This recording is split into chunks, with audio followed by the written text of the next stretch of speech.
All week I've been trying to think of how to do a review for Denial, the new docudrama about the landmark case brought against Emory professor Deborah Lipstadt by outspoken Holocaust denier David Irving.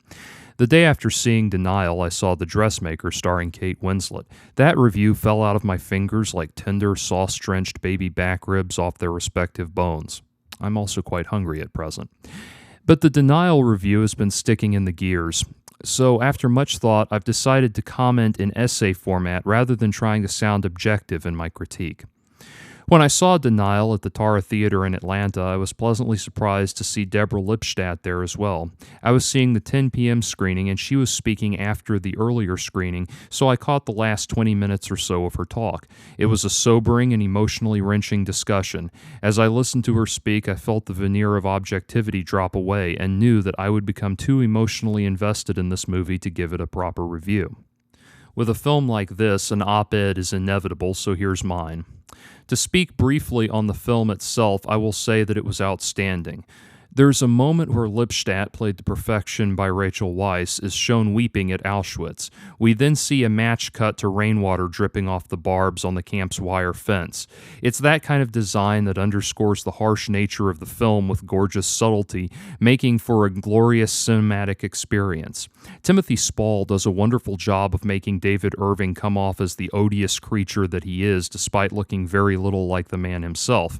This has, incidentally, been a big bone of contention with Holocaust denial groups who think that the homely Spall was chosen intentionally to make David Irving look bad. Sorry, chaps, but Pierce Brosnan could not make David Irving seem appealing. As I watched the film, however, I was constantly thinking about how the Holocaust denial bit has had a resurgence thanks to the conspiracy-friendly internet. Here's a few Holocaust denial claims I've heard over the years and some quick responses. 1. Body disposal. Denialists claim that it would have been impossible for the ovens used to incinerate the bodies to dispose of them at a rate that would have allowed for the burning of thousands of bodies every day, citing cobbled-together statistics on the cremation process. This mishandling of information by unqualified propagandists is the same thing that allows phrases like "jet fuel can't melt steel beams" to persist despite being roundly refuted. In actuality, there was extensive documentation, including correspondence between Nazi officials and patent papers for the ovens themselves, that demonstrated this capacity. Additionally, this claim comes from a one Frederick Luscher, who was forced to admit in court that he was unqualified to comment on the cremation process. Having heard me say that, Holocaust deniers will now be responding that those documents were obviously fabricated. Sorry, but speculation is not confirmation. 2. Gas chamber ventilation.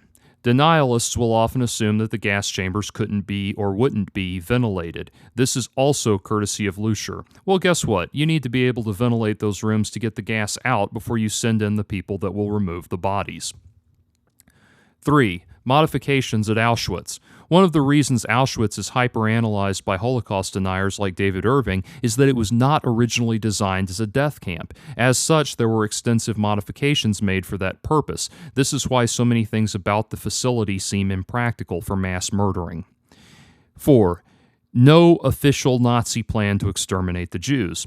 The final solution was discussed and agreed upon by senior Nazi officials at the Wannsee Conference, the transcripts of which were entered as evidence at the Nuremberg trials. 5. There's no proof that Hitler ordered the Holocaust. If you're such an incompetent leader that your top brass can carry out mass extermination under your nose without your knowledge, then you deserve to be hanged. That's just a few examples. There are countless more. I'm sure on hearing these words, the Holocaust deniers out there are springing to their keyboards, linking to a bevy of videos with more outrageous denial claims and daring me to refute them. Why won't I bother? Well, because 20-plus years on, David Irving is still pushing as fact the same things he was proven in a court of law to have been willfully and consciously lying about with the intention of obfuscating the truth about the Holocaust, and you probably still believe all of them. That is why I won't waste time refuting whatever claptrap you've cobbled together this time. Also, cornering one blogger on the internet with arguments about the Holocaust that they cannot refute has no bearing whatsoever on the historical accuracy of the Holocaust. What's amazing is that no matter how roundly and thoroughly these claims are debunked, they persist. I think the reason for this lies in the same mindset that allows creationism and vaccine denial to persist, and it is one that is alluded to in the film. The common man wants to feel superior to the experts. Something mentioned in Denial is that David Irving fancies himself an intellectual but comes from a working-class background with no real qualifications.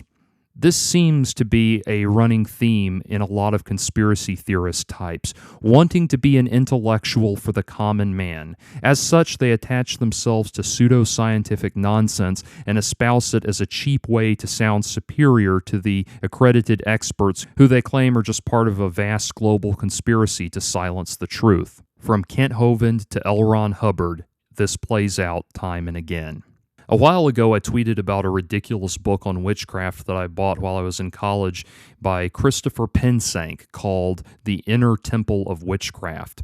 One of the many spells contained therein was one designed to change traffic lights at the user's command.